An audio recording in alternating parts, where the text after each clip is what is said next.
Kate Morrison had been a soldier in the Galactic Coalition Defense Force for 3 weeks. 3 weeks of learning how to use alien weapons, how to read star maps, and how to work with species she had only seen in training videos back on Earth. She was 22 years old, fresh out of basic training, and completely unprepared for what happened next. The transport ship carrying her unit hit a magnetic storm over the jungle planet Vertis 7. The storm came out of nowhere, scrambling every system on the ship. Kate felt the deck lurch beneath her feet as alarms screamed throughout the corridors. The lights went dark, then flickered red. "Everyone to the escape pods!" Commander Vexral shouted over the chaos. He was a Kreth, one of the warrior species that made up the backbone of the Coalition military. He stood nearly 3 meters tall, had 4 arms, and looked like he could tear apart a tank with his bare hands. Kate ran with the others. The ship was spinning now, gravity failing in sections. She pulled herself along the handrails, following the tall reptilian form of Lieutenant Dren ahead of her. Behind her, other species she barely knew scrambled for safety. She made it to Pod 7 just as the ship's hull began to breach. 6 other soldiers crammed in with her. The pod sealed and launched, throwing them away from the dying transport. Through the small window, Kate watched the ship break apart in the atmosphere. The pod had basic controls, but the magnetic storm was still raging. They spun wildly, the heat shields glowing red as they plunged toward the planet below. Kate gripped her seat and tried not to think about the fact that Vertis 7 was rated as a Level 9 hazard world. That meant only experienced soldiers were supposed to land there. That meant the planet could kill you in 1,000 different ways. The pod hit the jungle canopy hard. Tree branches as thick as her body slammed against the hull. Something tore away with a screech of metal. Then they were falling again, straight down through the trees until they crashed into a swamp with an impact that knocked the air from Kate's lungs. Water rushed in through the breaches in the hull, cold, dark water that smelled like rot and chemicals. Kate released her harness and pulled herself toward the emergency hatch. Her hands shook as she worked the manual release. The hatch blew open, and she swam up through murky water until she broke the surface. The swamp was chest-deep. Strange plants with purple leaves grew from the water, and things moved beneath the surface. Kate waded toward solid ground, her boots sinking into the mud with each step. Behind her, the other survivors climbed out of the pod. It took them an hour to find the main crash site, where Commander Vexral had landed with the largest group. 17 soldiers had survived out of the original 40. They gathered in a clearing, checking weapons and trying to get the emergency beacon working. Kate stood at the edge of the group, water still dripping from her uniform. She was the only human in the unit. Most of the others were from worlds with higher gravity, thicker atmospheres, or more dangerous predators than Earth. They looked at her the way someone might look at a child who had wandered into a war zone. "Morrison," Vexral called out. His voice sounded like gravel in a metal drum. "Stay in the center of the camp. Do not wander off. Do not touch anything. Is that clear?" "Yes, sir," Kate replied. "The rescue beacon is active," Vexral continued, addressing all of them. "Extraction will arrive in 6 days. Until then, we survive. This planet is hostile. The plant life is toxic to most species. The water is filled with pack hunters, and somewhere in this jungle is the apex predator." "The Shadow Maw," Lieutenant Dren added quietly. His species, the Sauros, had colonies on several death worlds. Even he looked nervous. "What is a Shadow Maw?" asked Private Chen, a young Talvran with 6 legs and compound eyes. "Death on 6 legs," Vexral said. 3 meters tall, faster than anything its size should be, and smart enough to set traps. They hunt alone, and they never fail to kill their prey. Kate felt a chill run down her spine. She had read about Vertis 7 in the database, but reading about danger and standing in it were very different things. They set up a defensive perimeter as the sun began to set. The jungle around them was alive with sounds. clicks and whistles, rustling leaves, and strange calls that echoed through the trees.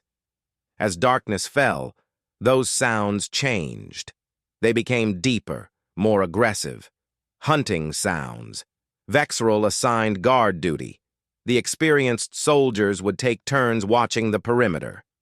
Kate was assigned to sleep in the center of camp with 3 other junior members. She wanted to volunteer for watch duty, to prove she could help, but the look Vexerol gave her said everything. Humans were not considered fighters. Not yet.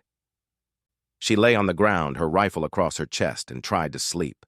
The sounds of the jungle made it nearly impossible. Every crack of a branch, every splash in the distant water made her think something was coming for them. Then around midnight, something screamed. It was not a sound Kate had ever heard before. It started low, a rumble that she felt in her chest, then rose to a shriek that seemed to split the air itself. It came from somewhere deep in the jungle, maybe a kilometer away, maybe less. Every soldier in the camp was on their feet in seconds, weapons raised. They formed a tight circle, backs to each other, scanning the darkness beyond their lights. "What was that?" someone whispered. "Shadowmaw," Dren answered. "It knows we are here." The scream came again, closer this time. Kate could hear the power behind it. The fury. Something that made that sound did not know fear. It did not run from anything. "Hold position," Vexerol commanded. "Do not fire unless you have a clear target." They waited in silence, listening. The jungle had gone quiet. No more clicks or whistles, no more rustling. Everything else was hiding. Kate's hands were steady on her rifle. She had trained for this. But training on Earth, shooting morning, came slowly to the jungle. The darkness faded to gray, then to green as sunlight filtered through the thick canopy above. Kate had not slept much. None of them had. The sounds from the jungle never really stopped, and the memory of that scream kept playing in her mind. Commander Vexerol gathered them at dawn. His 4 arms moved as he pointed to a map display on his wrist computer. "We need water. The emergency supplies in the pods will last 2 days at most. There is a stream half a kilometer north. Lieutenant Dren will lead a team to gather what we need." "I will take 4 soldiers," Dren said. His reptilian eyes scanned the group. "Private Chen, Sergeant Cross, Specialist Venn, and—" He paused, looking at Kate. "Private Morrison." Kate felt the other soldiers stare at her. Taking the human was a risk. Everyone knew it. But they needed every soldier they had, and someone had to carry the water containers. Vexerol nodded. "Go. Be back within 2 hours. If you encounter a threat, do not engage. Return to camp immediately." The 5 of them set out into the jungle. Dren took the lead, his rifle raised and ready. The others followed in a loose formation, with Kate in the middle. She carried 6 empty water containers strapped to her back, along with her rifle and basic gear. The jungle was different in daylight. The plants were enormous, with leaves the size of dinner tables and vines as thick as her arm. Everything was a shade of green or purple, and the air smelled strange. Sweet and rotten at the same time. Kate watched where she stepped, remembering Vexerol's warning about toxic plant life. They found the stream exactly where the map said it would be. The water ran clear over smooth rocks, maybe 10 meters wide and shallow enough to see the bottom. It looked safe, but Kate knew looks meant nothing on a planet like this. "Morris and Chen, fill the containers," Dren ordered. "The rest of us will maintain watch." Kate moved to the bank and knelt down. The water was cold when she dipped the first container in.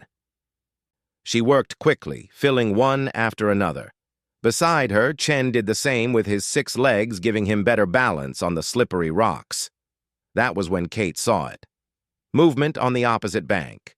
Something large, low to the ground, moving between the trees with complete silence. She froze, her hand still in the water. The creature stepped into view. It was massive. Even on 4 legs, its shoulder came up to Kate's chest. No, not 4 legs. 6. It had 6 powerful legs, each ending in claws that dug into the earth. Its body was covered in scales that looked blue-black in the shadows, and its head was all jaw. Rows of teeth, each one as long as her finger. Its eyes were gold with vertical pupils, and they were looking right at her. "Shadow Maw," Chen whispered. His voice was barely audible, but everyone heard it. The 3 soldiers on watch spun around, raising their weapons. But Dren held up a hand, stopping them from firing. "Do not move," he said quietly. "If it attacks, we cannot outrun it. Our only chance is if it decides we are not worth the effort." The Shadow Maw took a step forward, into the stream. Water flowed around its legs. It was testing them, Kate realized, seeing if they would run. Predators liked prey that ran. It made the hunt easier. Kate did something that later she would not be able to fully explain. She set down her water container very slowly, very carefully. Then she sat on the bank, crossing her legs beneath her. She looked at the creature and did not look away. "Morrison, what are you doing?" Dren hissed. Kate did not answer. She kept her eyes on the Shadow Maw. The creature tilted its head, the movement almost curious. It reminded Kate of a dog she had owned as a child. The same questioning look, the same intelligence in the eyes. The Shadow Maw took another step closer, then another. It was in the middle of the stream now, water up to its belly.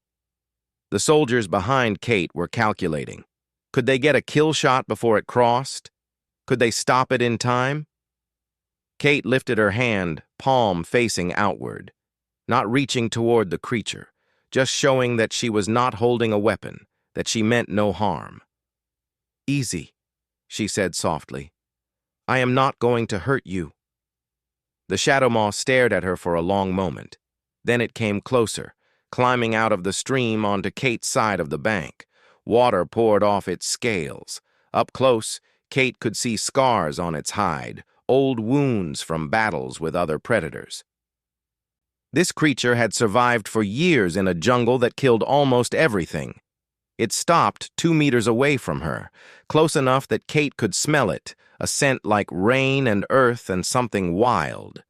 The creature lowered its massive head and sniffed the air around her. Its nostrils flared, taking in her scent. Then it sat down. Kate's heart was pounding so hard she thought it might break through her ribs. But she kept her breathing steady, kept her hand extended in that gesture of peace. She had read once that most predators could smell fear. Maybe that was true, or maybe this creature just decided she was not a threat. Behind her, she heard Dren's voice, very quiet. "No one move, no one shoot. Morrison, when I give the word, move back slowly." But Kate was not listening to Dren anymore. She was focused on the Shadow Maw. The creature's golden eyes held hers, and something passed between them. Understanding, maybe, or curiosity. Kate had spent her childhood in the mountains of Colorado, had encountered bears and mountain lions. She knew that look, the look of a predator deciding whether you were prey or something else. The Shadow Maw stood up. For a moment, Kate thought it was going to attack. Every muscle in her body tensed, ready to dive to the side even though she knew it would not matter. The creature was too fast, too strong, but the Shadow Maw just looked at her one more time. Then it turned and walked back into the jungle. Within seconds, it had disappeared completely, as if it had never been there at all. Kate let out a breath she had not realized she was holding. Her hand was shaking now, the adrenaline finally hitting her system.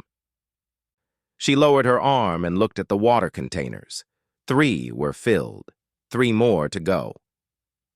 "Morrison," Dren said. He sounded stunned. "What did you just do?" "I am not sure," Kate admitted. She picked up another container and dipped it into the stream. "I just did not want to run." "That was the most foolish thing I have ever seen," Specialist Van said. She was a Kreth like Vexral, tough and experienced. Or the bravest. I have not decided which. They finished filling the water containers in silence. Every few seconds, one of them would glance at the jungle, expecting the Shadow Maw to return. But it did not. The forest was quiet, almost peaceful. When they had all 6 containers filled, they started back to camp. Kate carried her load without complaint, even though the weight made her shoulders ache. No one spoke during the walk back. They were all thinking about what they had just witnessed. Commander Vexaral was waiting when they returned. One look at their faces told him something had happened. "Report," he ordered. Dren explained what they had seen, how the Shadow Maw had approached, how it had come within striking distance of Kate, how it had simply sat down and then left. Vexaral listened without interrupting, but his expression grew darker with each word. The Shadow Maw returned that night. Vexaral was on watch, his 4 arms holding 2 rifles and 2 blade weapons. He had fought in 12 campaigns across 7 worlds. He had survived ambushes, sieges, and battles that would have broken lesser soldiers. But when he saw the dark shape moving between the trees at the edge of their camp, his blood went cold. "Contact!" he shouted. "All soldiers, defensive positions!" 17 soldiers scrambled to their feet, grabbing weapons and forming a circle around the center of camp. Lights blazed to life, illuminating the jungle around them. And there, just beyond the reach of the light, was the Shadow Maw. It paced along the perimeter, moving with a grace that something so large should not possess. Its golden eyes reflected the firelight, glowing like twin suns in the darkness. It circled the camp slowly, deliberately, as if studying them. "Hold fire," Vexaral commanded. "Do not shoot unless it attacks." The soldiers waited, weapons trained on the creature. Kate stood with the others, her rifle raised. But something felt wrong about this. The Shadow Maw was not hunting. It was watching. Then the creature stopped. It was looking directly at her. Kate lowered her rifle. Around her, she heard gasps and whispered protests. She ignored them and stepped forward, out of the defensive circle. "Morrison!" Vexaral's voice was a roar. "Get back in position!" But Kate kept walking. She moved toward the edge of the firelight, toward the creature that could kill her in a single leap. Her heart was pounding again, but her feet did not stop. The Shadow Maw watched her approach. It did not bare its teeth or crouch to attack. It just waited, perfectly still. Kate stopped at the very edge of the light. 10 meters separated her from the creature.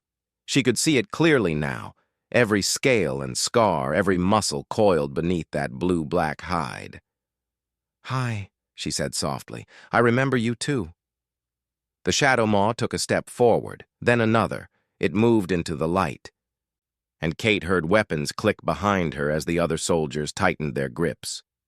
She held up a hand, not turning around. "Do not shoot," she said. "Please." The creature came closer. 5 meters now.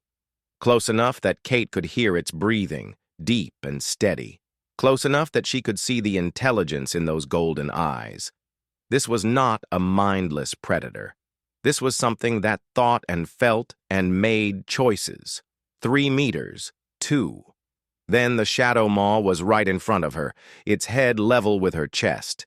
Kate lifted her hand slowly and placed it on the creature's snout. The scales were warm and smooth, like polished stone. The Shadow Maw did not pull away. Instead, it closed its eyes and leaned into her touch, putting some of its weight against her hand. Kate felt the rumble in its chest. A sound too low to hear, but strong enough to feel through her palm. "It is okay," Kate said, stroking the creature's head. "You are okay." Behind her, she heard Vexaral's voice, quiet and stunned. "This is not possible." Lieutenant Dran stood beside the commander, watching. "Sir, I have studied Death World species for 10 years. I have never seen anything like this." "It is a Shadow Maw," Vexaral said. "They do not bond. They do not become tame. They kill. That is what they do." "He is not tame," Kate called back without taking her eyes off the creature. "He is choosing. There is a difference." The Shadow Maw opened its eyes and looked at Kate. Then it turned its head, looking past her at the other soldiers. It studied them for a long moment before returning its gaze to Kate. Some kind of decision seemed to be made. The creature backed away, moving to the edge of the firelight. But it did not leave. It settled down onto the ground, its 6 legs tucked beneath its body, and simply watched the camp. Kate walked back to the defensive circle. Every soldier stared at her as she passed. Some looked impressed, others looked afraid. Vexerol just looked confused, which was maybe the most shocking thing of all. "Explain what just happened," Vexerol demanded. "I think," Kate said slowly, "he decided we are not enemies." "Shadow Maws do not make friends with prey," Specialist Ven said. "They hunt, they eat, they kill. That is their nature." "Maybe," Kate replied. "Or maybe they are more than we thought." The rest of the night passed in tense silence. The soldiers took turns on watch, but all of them kept glancing at the Shadow Maw. The creature never moved from its spot. It just lay there, watching them with those glowing eyes. Morning came, and the Shadow Maw was still there. When the soldiers began their daily routines, the creature stood and moved back into the jungle. But it did not go far. Kate could see it between the trees, a dark shadow that stayed just at the edge of sight. By the 3rd day, the other soldiers had started calling it Kate's Shadow. The name stuck. The creature followed them whenever anyone left the camp to gather water or scout the area. It never came close to anyone except Kate, but its presence was constant. And they noticed something else. The other predators that had been prowling around the camp stopped coming. The screams in the jungle stayed distant. The pack hunters that had tested their defenses on the first night disappeared. Kate's shadow was protecting them. "I do not understand this," Vexerol admitted during the midday meal. He sat near Kate, which was unusual.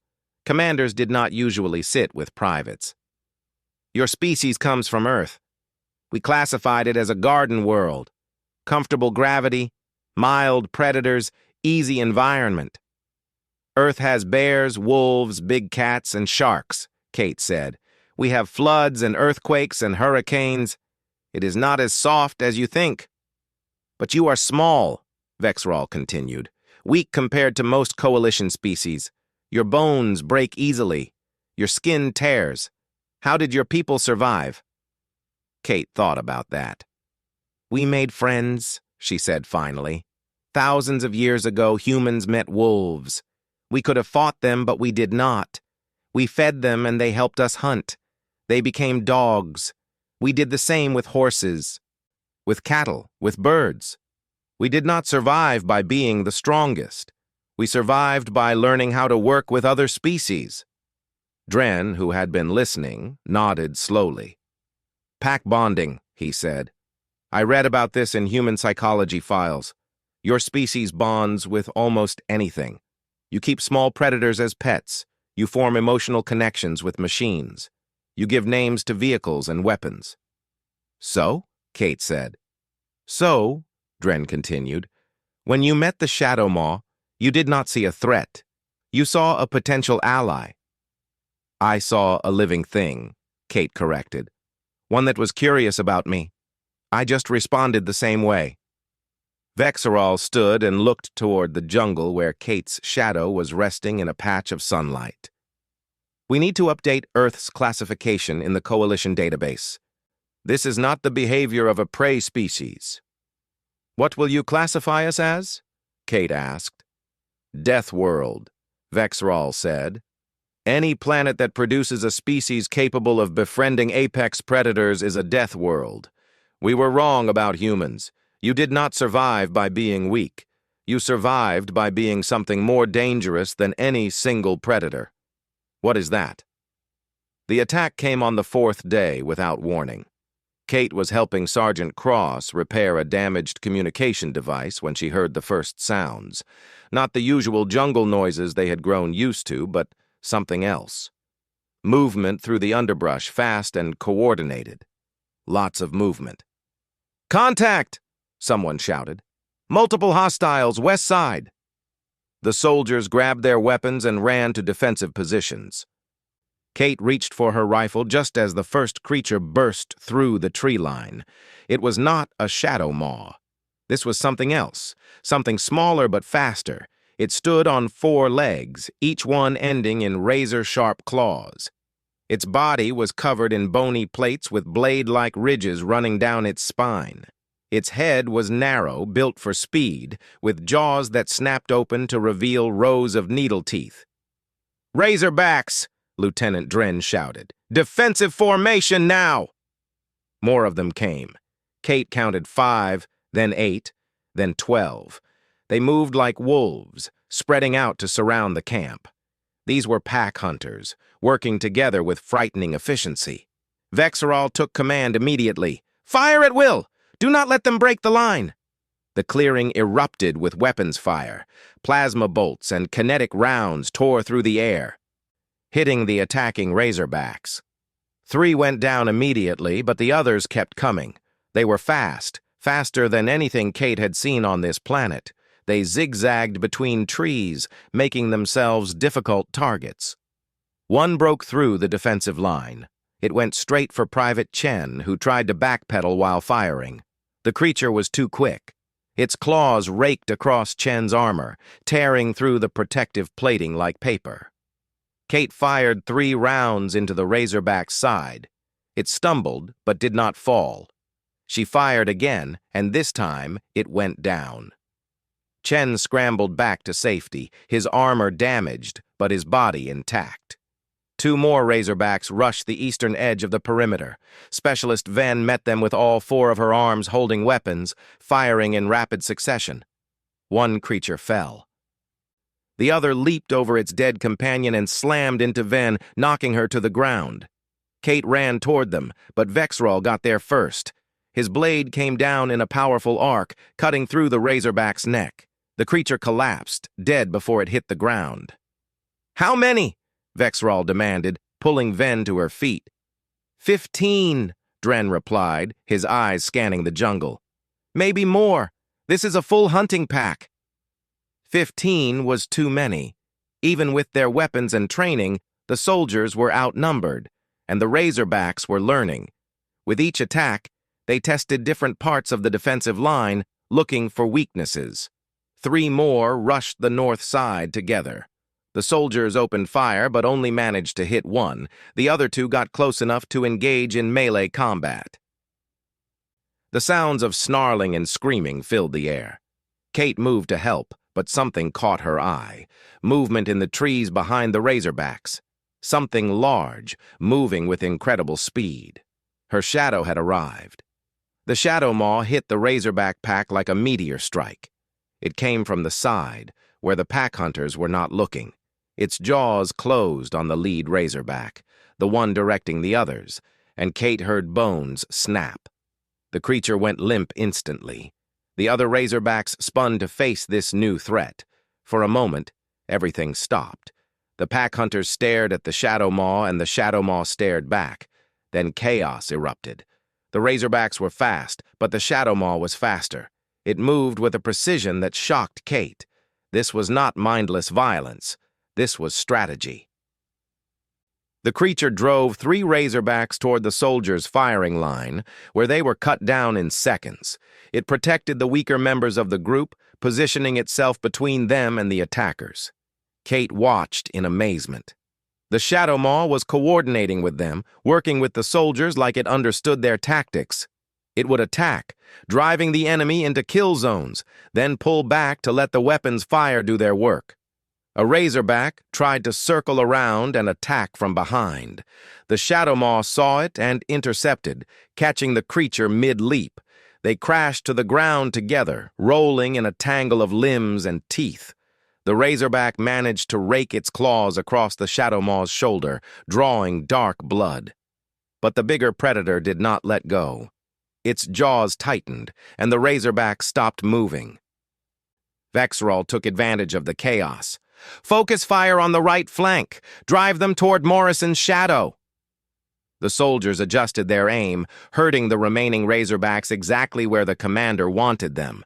The Shadow Maw understood immediately. It moved to cut off their escape, forcing them into a narrow corridor where the concentrated weapons fire was devastating.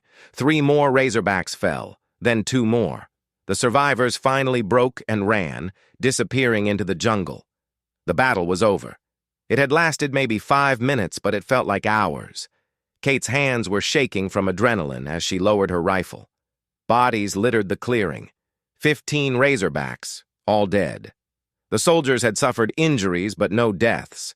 That was a miracle considering the odds they had faced. And standing at the edge of the clearing, breathing hard, was the Shadow Maw. Blood dripped from several wounds on its body. The gash on its shoulder looked particularly bad, a deep cut that would need attention. Kate ran to the creature before anyone could stop her. She dropped her rifle and pulled the medical kit from her belt. "Hey," she said softly, approaching carefully. "Let me see." The Shadow Maw turned its head toward her. Its golden eyes were still sharp, still alert, but it did not move away when Kate reached up to examine the wound on its shoulder. "This is bad," Kate said, looking at the cut. "But I can help." She pulled out antiseptic and bandages, the basic supplies every soldier carried. Her hands were still shaking, but she forced them steady. The Shadow Maw stood perfectly still as she cleaned the wound, only flinching slightly when the antiseptic touched the raw flesh. "You saved us," Kate said as she worked. "They would have killed us if you had not come." The creature made a sound deep in its chest, that same low rumble she had felt before. Up close, with her hands on its scales, she could feel the vibration through her whole body. It was not aggression. It was something else. Communication, maybe. Or just acknowledgement. Kate applied the largest bandage she had, though it looked small against the Shadow Maw's massive body. "There. That should help until it heals." The Shadow Maw lowered its head and pressed its snout against Kate's chest. Gently, despite the jaws that could tear through armor.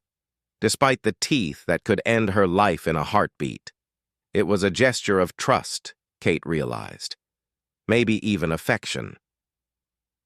She placed both hands on either side of the creature's head. "Thank you," she whispered. "Thank you for protecting us." Behind her, Vexeral watched in silence. Around him, the other soldiers stood with their weapons lowered, staring at the scene before them. "Sir," Dren said quietly, "we need to document this. Command will never believe our reports without proof."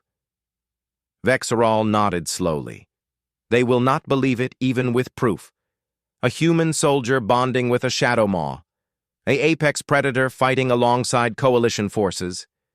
This changes everything we thought we knew." "What do you mean?" Specialist Ven asked. "I mean," Vexeral said, still watching Kate and the Shadow Maw, "we have been classifying species wrong for centuries. We looked for strength, for natural weapons, for aggressive traits. We thought those were the marks of a warrior species." "They are not?" Ven said. The rescue ship arrived on schedule, 6 days after the crash. Kate heard it before she saw it, the distinctive hum of coalition engines cutting through the jungle sounds. She looked up to see a sleek cruiser breaking through the clouds, its silver hull gleaming in the afternoon sun. "Finally," Sergeant Cross muttered. "I was starting to think they forgot about us." The ship descended into the clearing they had prepared, landing gear extending as it settled onto the ground. The boarding ramp lowered, and soldiers in clean uniforms emerged, weapons ready in case of threats. Leading them was Captain Ryan Hayes. He was human, one of the few who had made it to officer rank in the coalition military. He was tall and broad-shouldered, with gray hair and eyes that had seen too many battles. When he spotted Kate, his expression shifted from professional concern to complete confusion. Because Kate was sitting cross-legged on the ground, and the Shadow Maw's massive head was resting in her lap. She was scratching behind what she thought might be its ears, and the deadliest predator on Virtus 7 was making a sound that could only be described as purring. Captain Hayes stopped walking. His security team stopped behind him, hands tightening on their weapons. For a long moment, nobody spoke. "Private Morrison," Hayes finally said, his voice carefully controlled. "Would you mind explaining what I'm looking at?" Kate looked up and smiled. "Sir, this is Blue. He has been keeping us safe." "Blue?" "His scales look blue when the sun hits them, right?" Kate explained. She continued scratching the creature's head. "He is a shadow maw, sir. The locals consider them the most dangerous predators on the planet." "I know what a shadow maw is, Private. What I do not know is why one is currently using you as a pillow." Commander Vexral approached, his 4 arms carrying equipment. "Captain Hayes, I must file an updated report on Earth's planetary classification. I was mistaken in my initial assessment of human combat capabilities." Hayes turned to look at the Kreth commander. "Vexral, you have been in the Coalition military for 30 years. You have fought on 15 death worlds. You do not make mistakes about species classification." "I did this time," Vexral said firmly. "Humans are not support personnel. They are not technicians or translators. They are warriors of a type we have never encountered before." Lieutenant Dren joined them, his datapad displaying images and video footage. "Sir, I have documented everything. Private Morrison made first contact with the Shadow Maw on day 2. By day 3, the creature was actively protecting our camp. On day 4, it engaged in coordinated combat operations with our forces against a razorback hunting pack." Hayes looked at the footage, his expression growing more shocked with each clip. "This is not possible. Shadow Maws are solitary apex predators. They do not form social bonds. They certainly do not fight alongside other species." "We thought the same thing," Dren replied. "We were wrong. Or rather, we were right about Shadow Maws in general, but we did not account for the human factor." "Explain," Hayes ordered. "Humans evolved on a death world," Vexral said, "but not the kind we are used to. Earth did not force humans to become stronger or faster or more aggressive. It forced them to become something else. They learned to make allies." "Pack bonding," Dren added. "Human psychology is built around forming social connections. They bond with other humans, with animals, even with objects. When Private Morrison encountered the Shadow Maw, she did not see a threat. She saw a potential companion." Hayes walked closer to Kate and the Shadow Maw. The creature raised its head slightly, watching him with those golden eyes. Hayes had faced down enemy warriors, hostile aliens, and combat situations that would break most soldiers. But standing 3 meters from a Shadow Maw made his survival instincts scream at him to run. "Private," he said quietly. "Can it understand us?" "I think so," Kate replied. "He is smart, sir. Really smart. He knows the difference between friends and threats." As if to prove the point, the Shadow Maw stood up and moved closer to Hayes. The captain tensed, but Kate placed a hand on his arm. "It is okay," she said. "He is just curious." The Shadow Maw sniffed the air around Hayes, studying him. Then it looked back at Kate, as if asking for confirmation. Kate nodded, and the creature seemed to accept that. It moved back to Kate's side and sat down. "This is going to cause problems," Hayes said. "Big problems.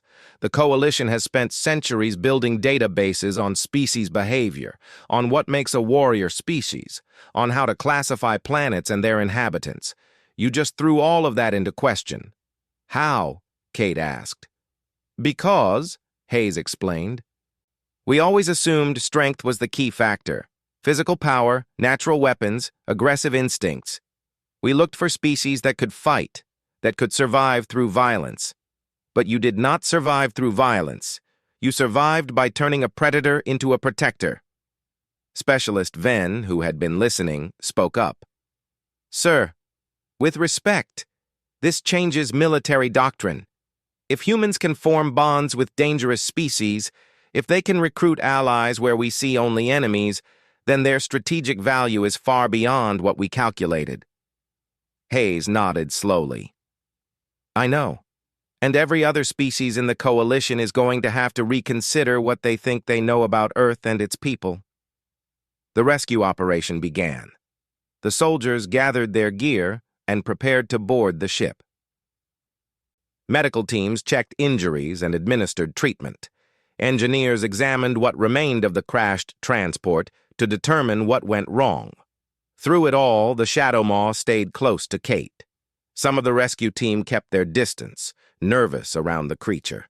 Others, the more experienced ones, watched with fascination. This was history being made. This was the moment everything changed. As the sun began to set, Kate knew she had to say goodbye. The rescue ship would leave within the hour. She would go back to the coalition station, back to her training, back to a life among the stars. And Blue would stay here, in his jungle, where he belonged. She walked to the edge of the clearing where the creature was resting. Blue raised his head when she approached, those golden eyes reflecting the orange light of sunset. I have to go, Kate said softly. She knelt down beside him, placing her hand on his snout one last time. This is your home. You should stay here. The Shadow Maw made that low, rumbling sound again. Kate felt it through her hand, through her whole body. It was not sadness, exactly. It was understanding. Blue knew she had to leave. He had always known. Kate pulled off one of her gloves and held it out. Here. So you remember me. The creature gently took the glove in his jaws, careful not to tear it. He held it for a moment, then set it down and looked at Kate one more time. Then he stood, turned, and walked into the jungle. Within seconds, he had disappeared into the shadows, leaving only the glove behind. Kate picked up the glove and tucked it into her pocket. Her eyes were wet, but she did not let herself cry. Soldiers did not cry, she told herself, even when they left friends behind. Captain Hayes was waiting at the boarding ramp. Ready, Private? Yes, sir, Kate said. The flight back to the coalition station took 3 days. During that time, Kate wrote her report, detailing everything that had happened. Vex Rahl wrote his own report, recommending Kate for commendation and immediate promotion. Dren compiled his research on human psychology and pack bonding behaviors. When they arrived at the station, word had already spread. Everyone knew about the human who had befriended a Shadow Maw. Kate found herself called to briefings with senior officers, asked to explain her actions over and over again. Some looked at her with respect, others with suspicion, a few with fear. 3 months later, Kate received her new assignment. She had been promoted to specialist and assigned to the xenobiology division. Her job was to make first contact with dangerous species on frontier worlds to see if the methods she had used with Blue could be replicated. Her file included a note from Commander Vex Rahl. It was short and direct. This soldier has a gift for understanding dangerous species. Recommend for advanced operations and specialized assignments. Earth classification updated to Death World status, specialization, social warfare. Humans do not fight enemies. They make allies of them. Kate read the note and smiled.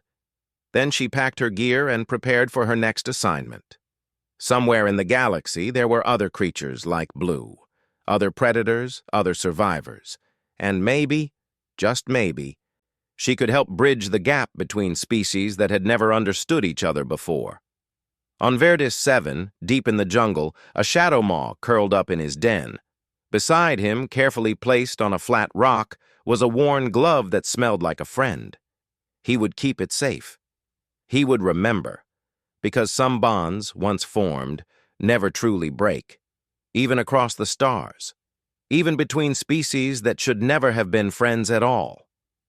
That was the gift humans brought to the galaxy, Not strength or speed or weapons, but the ability to see past differences, to find common ground with creatures others feared, to turn enemies into allies and strangers into family. Maybe that was what made them warriors after all. Not because they fought well, but because they knew when not to fight, when to extend a hand instead of a weapon, when to offer friendship instead of fear. And maybe, in a galaxy full of violence and conflict, that was exactly what the Coalition needed.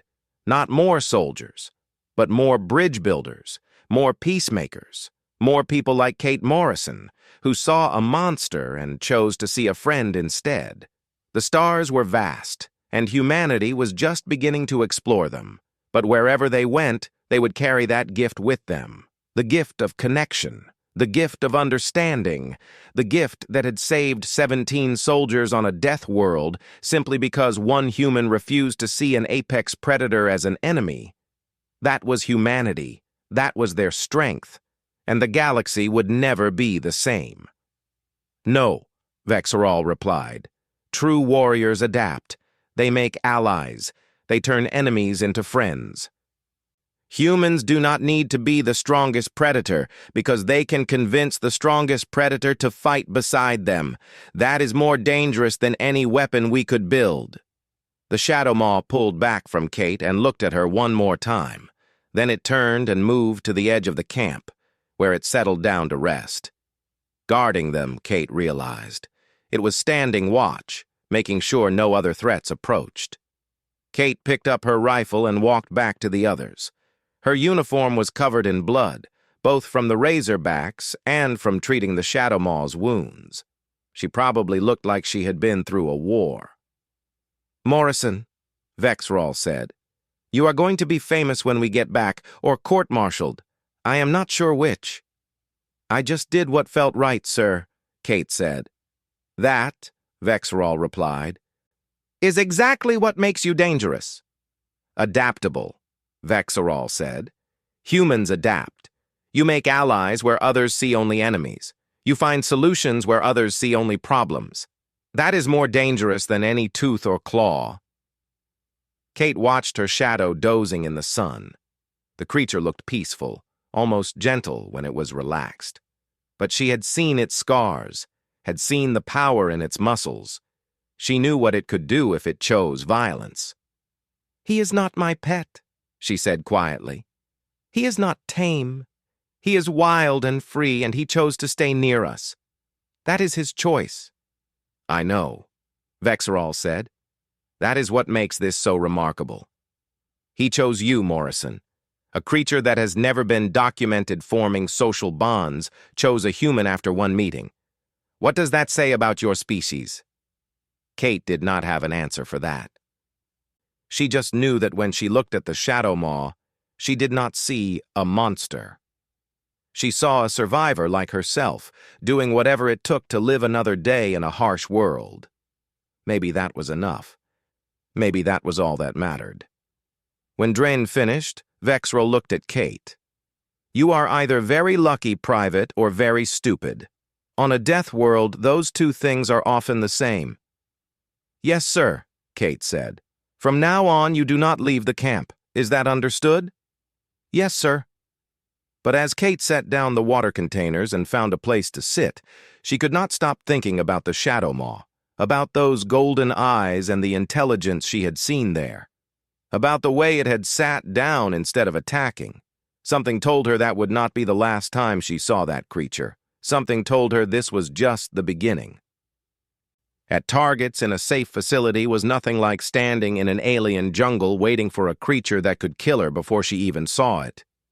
The scream came one more time, farther away now, moving past them, hunting something else. Slowly, the tension eased. The soldiers lowered their weapons but did not relax. Sleep would not come easy for anyone that night. Kate sat with her back against a tree, watching the darkness beyond the lights. Somewhere out there, the deadliest hunter on this planet was prowling, and she had 5.5 more days to survive before rescue arrived. She checked her rifle again, making sure it was ready. She might be just a recruit. She might be from a species the Coalition did not think was tough enough for real combat. But she was a soldier now, whether they believed it or not. And she was going to survive this.